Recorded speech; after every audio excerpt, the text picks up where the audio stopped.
Թրամփի ուղու օրակարգը շարունակում է լինել և Միացյալ Նահանգների և միջազգային հանրության ուշադրության կենտրոնում, Փաշինյան։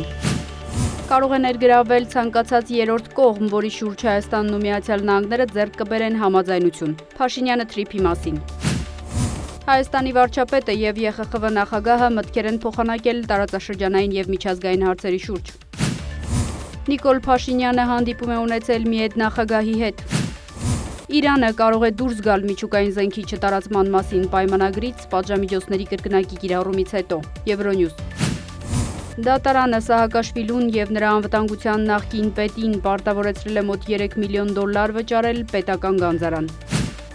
2030-ից Չինաստան-ռուսական գազի մատակարարումները կհասնեն տարեկան մինչև 110 միլիարդ խորանարդ մետրի, ռուս-չինական նոր խողովակաշար կկառուցվի։